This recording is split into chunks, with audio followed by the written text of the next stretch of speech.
Hi, I'm back. I'll be reading the Bible from the Bible in 1 year from the Bible in one year app.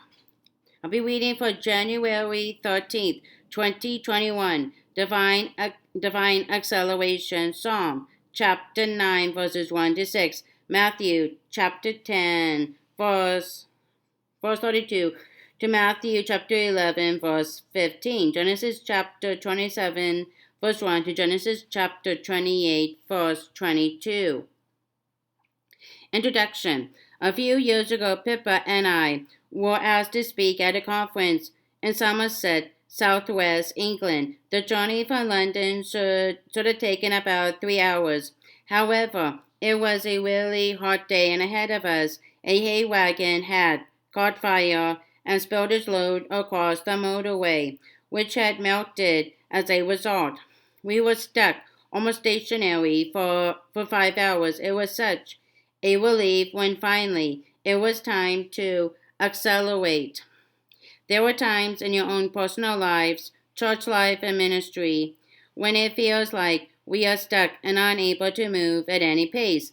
At other times, openings begin to appear, and it is time to accelerate. God is the God of acceleration. He is able to speed things up at a much faster rate than is humanly possible. Psalm chapter 9 verses 1 to 6. Bible Psalm 9 for the director of music to the tune of the death of the Son, a psalm of David. I will give thanks to you, Lord, with all my heart. I will tell of all your wonderful deeds. I will be glad and rejoice in you. I will sing the praises of your name, O Most High. My enemies turn back. They stumble and perish before you. For you have upheld my right and my cause, sitting enthroned as the righteous judge. You have rebuked the nations and destroyed the wicked. You have blotted out their name forever and ever. Endless ruin has overtaken my enemies. You have uprooted their cities. Even the memory of them has perished. Commentary. Expect opposition. Acceleration may lead to increased opposition. The higher the profile you have, the more criticism you can expect. God's people have always faced opposition. David faced many enemies. Psalm chapter 9 verses 3 to 6. Opposition and enmity is extremely painful and difficult. However, in Christ you are promised that ultimately you will overcome. We see a foretaste of this in the Psalm for today. David praises God for the victory. I will praise you, O Lord, with all my heart. I will tell of all your wonders. I will be glad and rejoice in you. I will sing the praises of your name, O Most High. My enemies turn back. Verses 1, 2, and 3. We still live in a hostile world. Jesus warned, don't think I have come to make life cozy. Matthew chapter 10, verse 34. MSG, Jesus is saying, don't be surprised by opposition. Be peacemakers, chapter 5, verse 9, and verses 38 to 48. You are called to break the cycle of retaliation. Nevertheless, opposition may come even from those who are very close to you. Chapter 10, verses 34 to 36. Millions of followers of Jesus around the world are facing physical persecution today simply because of what they believe. Some face opposition, repression, and discrimination from governments at a local or national level. You may not face opposition like this in your life, but you should expect some opposition, whether from the media, friends, and family who do not understand your faith, or work colleagues who disagree with what you stand for. Prayer. Lord, in the face of opposition, I will praise you with all my heart. I will tell of all your wonders. I will be glad and rejoice in you. Psalm chapter 9, verses 1 and 2a. Matthew chapter 10, verse 32 to Matthew chapter 11, verse 15. Bible. Whoever acknowledges me before others, I will also acknowledge before my Father in heaven. But whoever disowns me before others, I will disown before my Father in heaven. Do not suppose that I have come to bring peace to the earth. I did not come to bring peace, but a sword. For I have come to turn a man against his father, a daughter against her mother, a daughter-in-law against her mother-in-law. A man's enemies will be the members of his own household. Anyone who loves their father or mother more than me is not worthy of me. Anyone who loves their son or daughter more than me is not worthy of me. Whoever does not take up the cross and follow me is not worthy of me. Whoever finds their life will lose it, and whoever loses their life for my sake will find it. Will find it.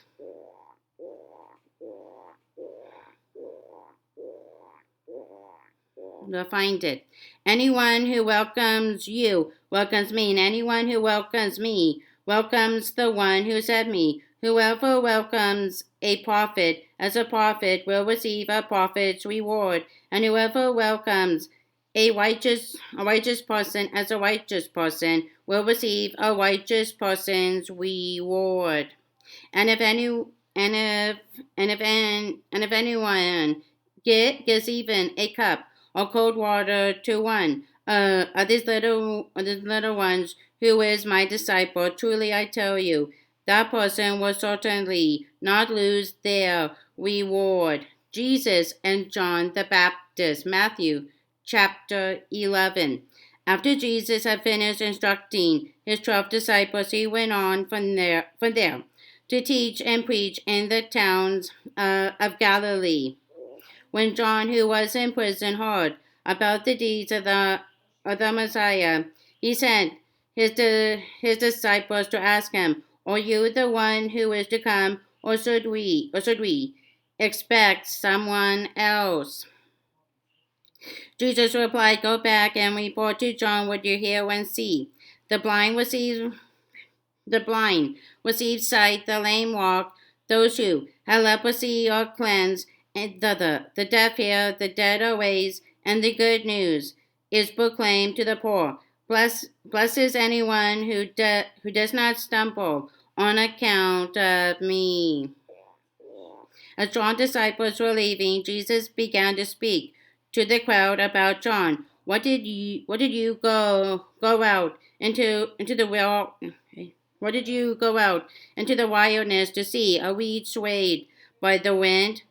If not, what did you go out to see? A man dressed in fine clothes? No, those who wear fine clothes are in kings' palaces. Then what did you go out to see? A prophet? Yes, I tell you, and more than a prophet. This is the one about whom it is written, "I will send my messenger ahead of you, who will prepare your way before you." Truly I tell you, among those born of woman, there has not risen anyone greater than John the Baptist. Yet whoever is least in the kingdom of heaven is greater than he. From the days of John the Baptist until now, the kingdom of heaven has been subjected to violence, and violent people have been waiting it. For all the prophets and the law prophesied until John. And if you are willing to accept it, he is the Elijah who was to come. Whoever has ears, let them hear. Commentary: Embrace sacrifice. Jesus calls on his disciples to be willing to sacrifice everything for his sake. Anyone who loves father or mother more than me is not worthy of me. Anyone who loves son or daughter more than me is not worthy of me. Chapter 10, verse 37. Your love for Jesus should exceed even the greatest love you have for those closest to you. Jesus continues, whoever does not take up the cross and follow me is not worthy of me. Whoever finds their life will lose it, and whoever loses their life for my sake will find it. Verses 38 and 39. Perhaps this is what the Apostle Paul means when he urges us to offer our bodies as a living sacrifice. Romans chapter 12, verse 1. This is the way in which you discover God's will for your life, his good, pleasing, and perfect will. Verse 2. If you want God to use you more, if you want to accelerate, you must be willing to embrace this kind of sacrifice. Nothing you do in the service of Jesus is wasted. Jesus says, give a cool cup of water to someone who is thirsty, for instance. The smallest act of giving or receiving makes you a true apprentice. You won't lose out on a thing. Matthew chapter 10, verse 42. MSG. Martin of Tours, AD 360 to 397, was bishop of Tours, France, from AD 371. One very cold night, riding on horseback, he passed a beggar. Martin got off his horse, tore his robe in two, and gave half of it to the beggar. That night, Martin had a dream in which he saw Jesus wearing the robe that had been torn in two on his shoulders. When asked where it had come from, Jesus replied, "My servant Martin gave it to me." In the immediate context in Matthew, the sacrifice Jesus is referring to may be simply being identified with him in a hostile world. He says, "Whoever acknowledges me before others, I will also acknowledge before my Father in heaven. But whoever disowns me before others, I will disown before my Father in heaven." Verses 32 and 33. Acknowledging Jesus can lead to opposition and difficulties. For many of the first disciples, it literally meant taking up the cross and following him. Verse 38, even to death.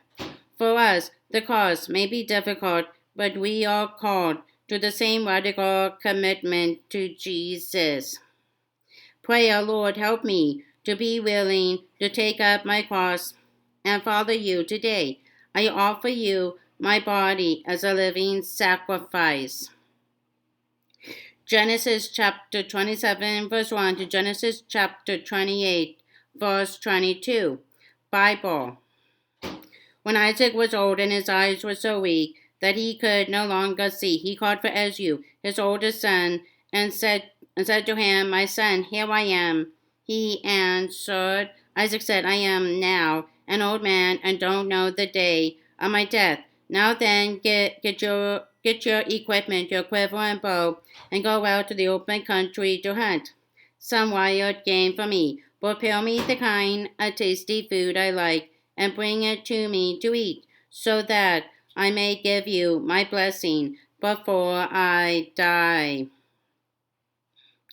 Now Rebekah was listening as Isaac spoke to his son Esau. When Esau left for the open country to hunt game and bring it back, Rebekah said to her son Jacob, "Look, I overheard your father say to your brother Esau, bring me some game and prepare me some tasty food to eat, so that I may give you my blessing in the presence of the Lord before I die. Now, my son, listen carefully and do what I tell you.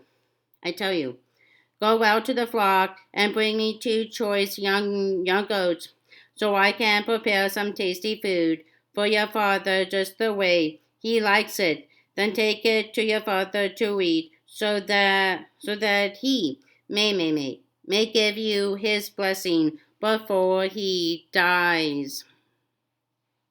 Jacob said to Rebekah his mother, "But my brother Esau is a hairy man, while I have smooth skin. What if my father touches me? I would appear to be tricking him, and would bring down a curse on myself rather than a blessing." His mother said to him, "My son, let the curse fall on me. Just do what I say. Go and get them for me." So he went and got them and brought them to his mother, and she prepared some tasty food just the way his father liked it. Then Rebekah took the best clothes of Esau, her oldest son, which she had in the house, and put them on her younger son Jacob. She also covered his hands and the smooth part of his neck with the goat skins. Then she handed to her son Jacob the tasty food and the bread she had made. He went to his father and said, "My father." "Yes, my son," he answered. Who is it?" Jacob said to his father, "I am Esau, your firstborn. I have done as you told me. Please sit up and eat some of my game, so that you may give me your blessing." Isaac asked his son, "How did you find it so quickly?" "My son, the Lord your God gave me success," he replied. Then Isaac said to Jacob, "Come near, so I can touch you, my son, to know whether you really are my son Esau or not." Jacob went close to his father Isaac, who touched him and said, The voice is the voice of Jacob, but the hands are the hands of Esau." He did not recognize him, for his hands were hairy, like those of his brother Esau. So he proceeded to bless him. "Are you really my son Esau?" he asked. "I am," he replied. Then he said, "My son, bring me some of your game to eat, so that I may give you my blessing." Jacob brought it to him, and he ate. And he brought some wine, and he drank. Then his father Isaac said to him, "Come here, my son, and kiss me." So he went to him and kissed him. When Isaac caught the smell of his clothes, he blessed him and said, "Ah, the smell of my son is like the smell of a field that the Lord has blessed. May God give you heaven's dew and earth's richness, an abundance of grain and new wine. May nations serve you, and peoples bow down to you. Be Lord over your brothers, and may the sons of your mother bow down to you. May those who curse you be cursed, and those who bless you be blessed." After Isaac finished blessing him, and Jacob had scarcely left his father's presence, his brother Esau came in from hunting. He too prepared some tasty food and brought it to his father. Then he said to him, "My father, please sit up and eat some of my game, so that you may give me your blessing." His father Isaac asked him, "Who are you?" "I am your son," he answered, "your firstborn Esau." Isaac trembled violently and said, "Who was it then that hunted game and brought it to me? I ate it just before you came, and I bless him, and indeed he will be blessed." When Esau heard his father's words, he burst out with a loud and bitter cry and said to his father, "Bless me, me too, my father." But he said, "Your brother came deceitfully and took your blessing, as you said, isn't he? Rightly named Jacob. This is the second time he has taken advantage of me. He took my birthright, and now he's taken my blessing. Then he has. Haven't you resolved any blessing for me?"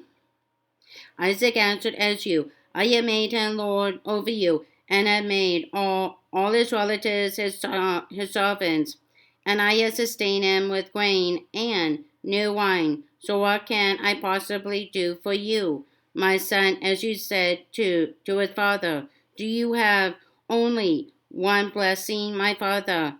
Bless me too, my father." Then Esau wept aloud. His father Isaac answered him, "Your dwelling will be away from the earth's richness, away from the dew of heaven above. You will live by the sword, and you will serve your brother. But when you grow restless, you will throw his yoke from off your neck." Esau held a grudge against Jacob because of the blessing his father had given him. He said to himself, "The days of mourning for my father are near. Then I will kill my brother Jacob." When Rebekah was told what her older son Esau had said, she sent for her younger son Jacob and said to him, "Your brother Esau is planning to avenge himself by killing you. Now then, my son, do what I say. Flee at once to my brother Laban and Haran. Stay with him for a while until your brother's fury subsides. When your when your brother is no longer angry with you and forgets what you did to him, I will send word for you to come back from there. Why should I lose both of you in one day?"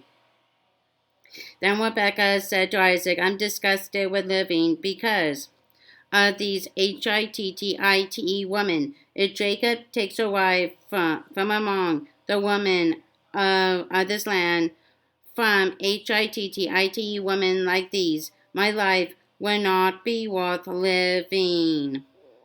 Genesis chapter 28. So Isaac called for Jacob and blessed him. Then he commanded him, "Do not marry a Canaanite woman. Go at once to Paddan-aram, to the house of your mother's father Bethuel. Take a wife for yourself there from among the daughters of Laban, your mother's brother. May God Almighty bless you and make you fruitful and increase your numbers until you become a community of peoples. May He give you and your descendants the blessing given to Abraham, so that you may take possession of the land where you now reside as a foreigner, the land God gave to Abraham." Then Isaac sent Jacob on his way, and he went to Paddan-aram to Laban, son of Bethuel, the Aramean, the brother of Rebekah, who was the mother of Jacob and Esau. Now Esau learned that Isaac had blessed Jacob and had sent him to Paddan-aram to take a wife from there, and that when he blessed him, he commanded him, "Do not marry a Canaanite woman," and that Jacob had obeyed his father and mother and had gone to Paddan-aram as you then realize how displeasing the Canaanite women were to his father Isaac. So he went to Ishmael and married Mahalath, the sister of Nebaioth, and daughter of Ishmael, son of Abraham. In addition to the wives he already had, Jacob's dream at Bethel. Jacob left Beersheba and set out for Haran. When he reached a certain place, he stopped for the night because the sun had set. Taking one of the stones there, he put it under his head and lay down to sleep. He had a dream in which he saw a stairway resting on the earth with its top reaching to heaven, and the angels of God were ascending and descending on it. There above it stood the Lord, and he said, I am the Lord, the God of your father Abraham and the God of Isaac. I will give you and your descendants the land on which you are lying. Your descendants will be like the dust of the earth, and you will spread out to the west and to the east, to the north and to the south.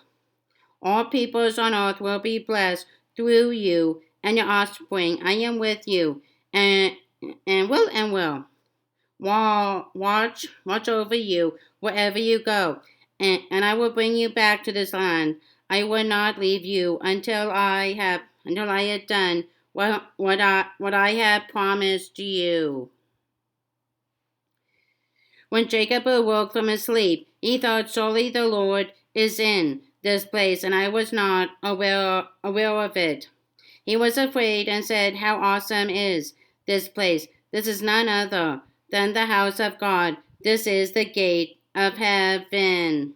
Early the next morning, Jacob took the stone he had placed under his head and set it up as a pillar and poured oil on top of it. He called that place Bethel, though the city used to be called Luz.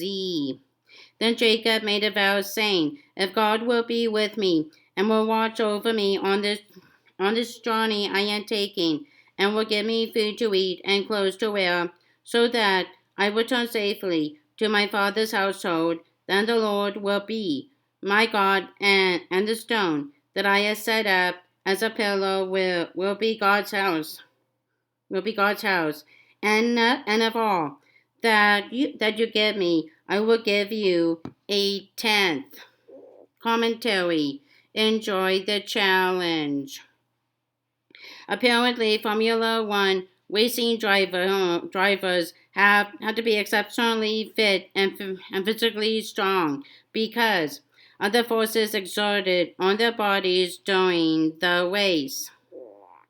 If you want to see acceleration in the advancement of the kingdom of God, Jesus says it will need forceful people. Matthew chapter 11 verse 12. Some translations use the word violent instead of forceful. However, most commentators prefer this translation and positive interpretation. These are people who are not put off by opposition or the need for sacrifice. In fact, they enjoy the challenge. As we look back in church history, there were many examples of men and women who inspire us by their passionate, dynamic, and proactive lives. They have been used to change the world. Throughout history, the kingdom of heaven has been advancing as forceful, spirit-filled people lay hold of it. Jesus says, from the days of John the Baptist until now, the kingdom of heaven has been forcibly advancing, and forceful people lay hold of it. Matthew chapter 11, verse 12. The context These words is that John the Baptist in prison is asking if Jesus is the one prophesied about. In effect, Jesus replies by saying, look at the evidence, verses 4 to 5. Jesus goes on to say that John the Baptist was the greatest person who ever lived, but before Jesus and his church. Verse 11, John the Baptist was the last of the Old Covenant prophets. Verse 13. We see many examples in the Old Testament of these forceful men and women. Verse 12. Jacob was a forceful man. Later we will read of how he was forceful in a good way, determined to know God's blessing. See Genesis chapter 32, verse 22 to verse. See Genesis chapter 32, verses 22 to 32. However, in today's passage, we see how his thoughtful nature led him into wrongdoing. He was absolutely determined-minded to get his father's blessing. He knew how important it was, but he ended up using deception in order to get it. Chapter 27. Jacob's mother, Rebekah, was also a forceful woman. Not only did she show favoritism to Jacob, but she was also involved in the conspiracy to deceive Isaac. The end result is a spectacular family feud, the consequences of which lasted for centuries. It is a fairly unedifying tale, and we can be left wondering what to make of it. It certainly does not present itself as a good example to follow. Despite everything, God's plans and purposes continue to be worked out. His promises to Abraham and his descendants continue.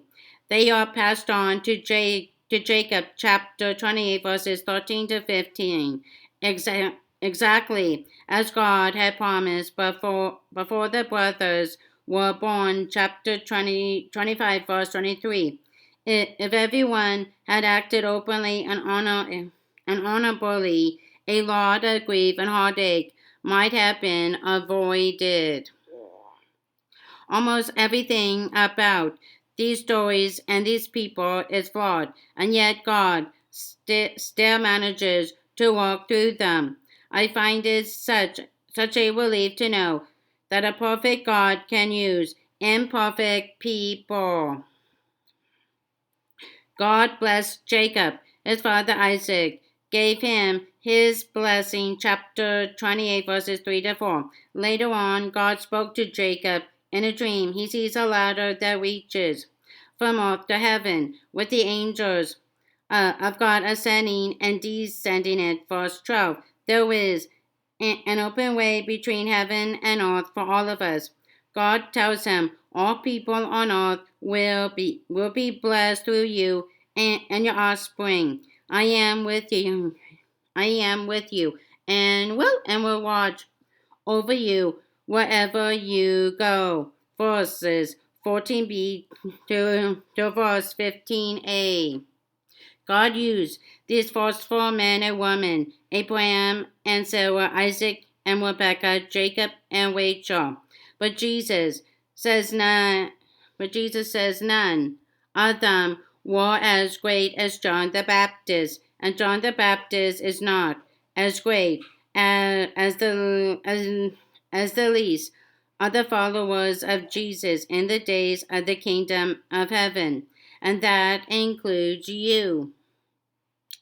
Pray, O Lord, thank you that you are with me and watch over me wherever I go. Help me to be counted among those forceful people enjoying the exhilaration, excitement, and challenge of a of a life spent following Jesus. Pippa adds, Genesis chapter 27, deceit and lies don't do much for family unity.